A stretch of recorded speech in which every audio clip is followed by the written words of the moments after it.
सीमा दुबे, रायपुर छत्तीसगढ़ से। आप देख रहे हैं हरितांजलि एक्सप्रेस। हम रायपुर के इस योग भवन में आए हुए हैं। यहाँ पर योग आयोग के अध्यक्ष ज्ञानेश शर्मा जी और उनके साथ डॉक्टर अनिल गुप्ता, नेत्र चिकित्सक, जो योग के लिए सभी जनता को क्या संदेश दे रहे हैं, आइए हम इनसे जानने की कोशिश करते हैं। आगे की खबरों के लिए बने रहिए हमारे साथ, देखते रहिए हरितांजलि एक्सप्रेस। जिस प्रकार से आप एक डॉक्टर हैं, एलोपैथिक डॉक्टर, नेत्र रोग विशेषज्ञ हैं और योग पर इतना ज़्यादा जोर दे रहे हैं, आप योग की तरफ लोगों का ध्यान आकर्षित करने की कोशिश कर रहे हैं, इसका कारण क्या है? देखिए, पूरा विश्व 2 महामारी से गुजर रहा है। पहली महामारी कोरोना महामारी, वो तो अब खत्म होने के कगार पर है, लेकिन जो दूसरी महामारी है ना, वो है बीमारियों की महामारी, जिसमें लाइफस्टाइल और साइकोसोमेटिक डिजीज़ इतनी ज़्यादा बढ़ गई हैं कि अब उसे केवल मेडिकल साइंस के द्वारा कंट्रोल नहीं किया जा सकता। मेडिकल साइंस बहुत अच्छा विज्ञान है, जहां बात आती है एक्यूट मैनेजमेंट की, डायग्नोसिस की और डिजीज़ को कंट्रोल करने की, लेकिन जहां बात आती है प्रिवेंशन की, कि बीमारियां हो ही ना, और अगर हो गई हैं तो वापस कैसे उन्हें धीरे धीरे करके ख़त्म किया जा सके। तो क्या स्पष्ट तौर पर आप ये कहना चाहते हैं कि ये योग ही एक ऐसा माध्यम है जो निरोग रह सके? यस, योग आयुर्वेद जो हमारे वैदिक विज्ञान है, उसे मॉडर्न मेडिकल के साथ जोड़ के चलाना होगा। इंटीग्रेटेड अप्रोच की ज़रूरत है पूरे विश्व को।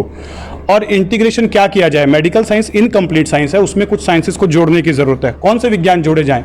जो होलिस्टिक हो, माइंड ब्रेन बॉडी सोल को जोड़ें, वो है योग का विज्ञान। और हमारा भारतवर्ष इस विज्ञान को पूरे विश्व को दे सकता है।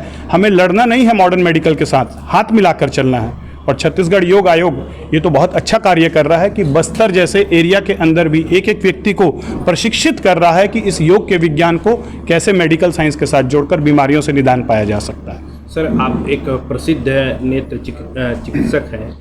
हमें ये जानकारी लोगों से मिलती रहती है कि डायबिटीज़ जिस प्रकार से लोगों के बीच में एक महामारी के रूप में आ रहा है, तो क्या योग के माध्यम से उसे रोका जा सकता है? बिल्कुल। बीमारी का कारण क्या है? तनाव और अस्वस्थ जीवन शैली।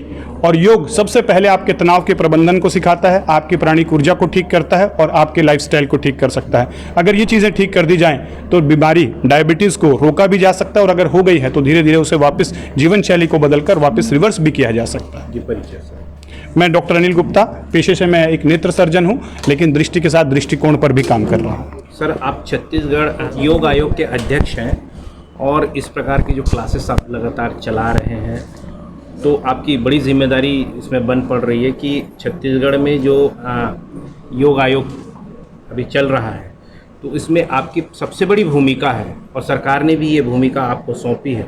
तो किस प्रकार से छत्तीसगढ़ आयोग को, योग आयोग को सबसे आगे लाएंगे? आपका प्रश्न बहुत अच्छा है।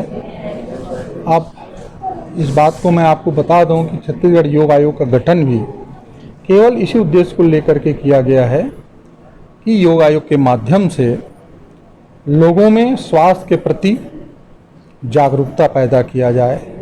डॉक्टर साहब अभी बता रहे थे कि हमारे सारे बीमारियों का कोई जड़ है, कोई प्रमुख कारण है, तो वो है अनियमित दिनचर्या, जिसके कारण से लोगों में तनाव उसके अंदर घर करते जा रहा है, और ये तनाव ही सारी बीमारियों का जड़ है।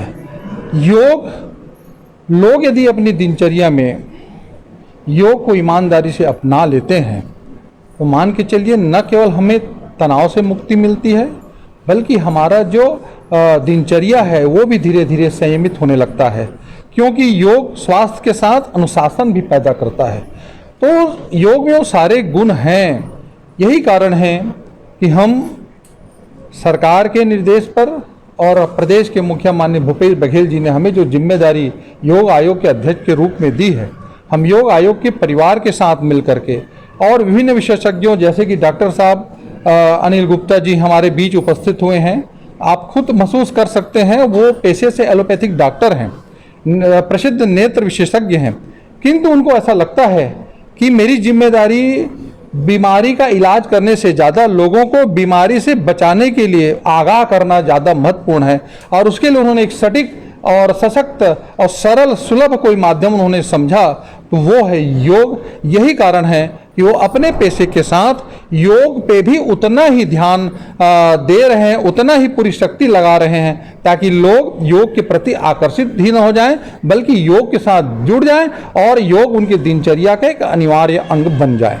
अभी तक कितने लोग जो प्रदेश से लाभान्वित हो पाए हैं योग से? जब से योग आयोग का गठन हुआ है, लगभग पूरे प्रदेश से 20,000 से ज़्यादा लोगों ने योग का प्रशिक्षण योग आयोग के माध्यम से प्राप्त कर चुका है।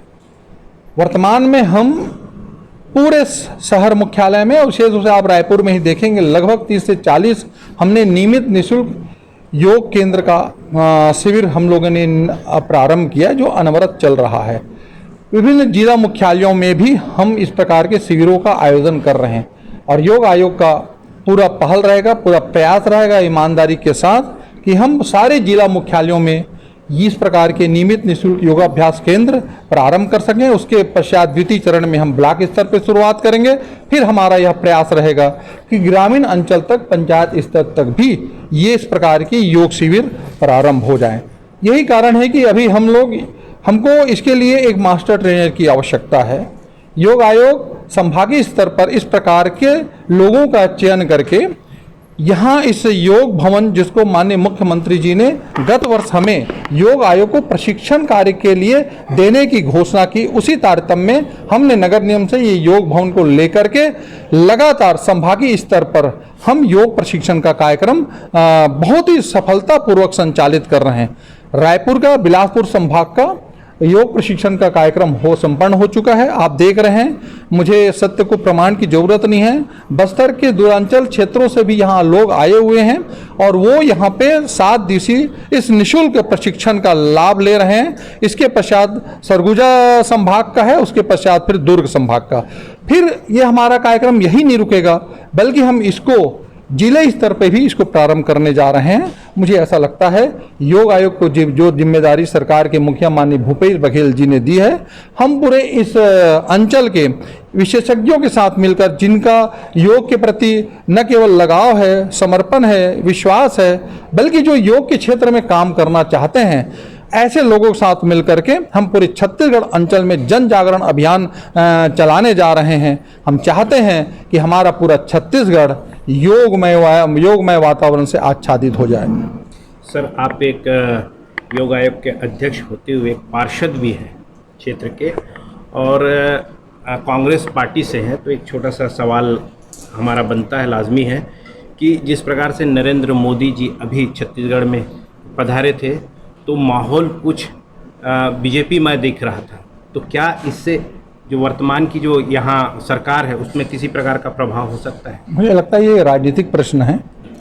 देखिए, आपको एक बात को बता देना चाहता हूँ कि हमारे इस प्रदेश के मुखिया माननीय भूपेश बघेल जी, जिनका इस मिट्टी के प्रति, यहाँ के संस्कृति, यहाँ के आचार विचार, रहन सहन, खान पान और यहाँ के परंपरा के प्रति जितना उनका समर्पण है, जितना लगाव है, मुझे ऐसा लगता है कि ये अपने आप में अकल्पनीय, अद्वितीय है। छत्तीसगढ़ राज्य की कल्पना जिन हमारे पूर्वजों ने की थी और जिसके लिए उन्होंने बहुत संघर्ष किया, छत्तीसगढ़ राज्य बनने के 15-20 साल तक उस अपेक्षाओं को हम पूरा नहीं कर पा रहे थे। छत्तीसगढ़ वासियों के मन में इस बात की ठेस लगी रहती थी कि जिस उद्देश्य को लेकर के छत्तीसगढ़ राज्य का निर्माण हुआ है, दुर्भाग्य से हम उद्देश्यों की पूर्ति नहीं कर पा रहे हैं। लेकिन जब से माननीय भूपेश बघेल जी के नेतृत्व में कांग्रेस की सरकार यहाँ आई है, तो आप आम जनों को, छत्तीसगढ़ियों को लगने लगा है ये हमारा सरकार है, अपना सरकार है, छत्तीसगढ़ियों का सरकार है। जो आप देख रहे हैं कि वो पूरा 4 साल केवल किसानों का, मजदूरों का, युवाओं का और यहाँ की परंपराओं का, यहाँ के मिट्टी का, यहाँ के रहन सहन, खान पान का, त्योहार का, तीज का, कैसे वो अपने ढंग से उसको उभार रहे हैं। जो लुप्त होने के कगार में खड़ा था, उसको माननीय भूपेश बघेल जी ने हमको फिर पुनर्जीवित कर दिया। ये हमारे स्वाभिमान को जागृत कर दिया, वो उनसे हम छत्तीसगढ़ वासियों को पुनः जोड़ दिया। तो मुझे ऐसा नहीं लगता कि चाहे कोई कितना भी पहाड़ खड़ा करने का प्रयास करे, छत्तीसगढ़ियों के मन में अब हमारे भूपेश बघेल की सरकार के प्रति एक प्रकार से श्रद्धा उत्पन्न हो गई है। अब मुझे नहीं लगता कि आने वाले समय में भी भूपेश बघेल की सरकार को कोई डिगा पाएगा। सर, प्रदेशवासियों के लिए कोई संदेश हमारे माध्यम से देना चाहेंगे? हम तो आपके माध्यम से यही कहना चाहते हैं कि आज के इस जीवन में और विशेष रूप से कोरोना महामारी के पश्चात हम सबको सचेत हो जाने की आवश्यकता है। हमारे जीवन का सबसे अमूल्य कोई धरोहर है तो वो है हमारा स्वास्थ्य, और इस स्वास्थ्य को ठीक रखने के लिए सबसे सशक्त, सहज और सरल कोई माध्यम है तो वो है योग। मैं आपसे के माध्यम से निवेदन करना चाहता हूं कि छत्तीसगढ़ का हर व्यक्ति अपने दिनचर्या में योग को अनिवार्य रूप से शामिल करे। दिनचर्या की शुरुआत योग से करे, कम से कम आधा घंटा योग के लिए जरूर निकालें। यही उनसे आपके माध्यम से छत्तीसगढ़ वासियों से मेरी अपेक्षा है, गुजारिश है, निवेदन है।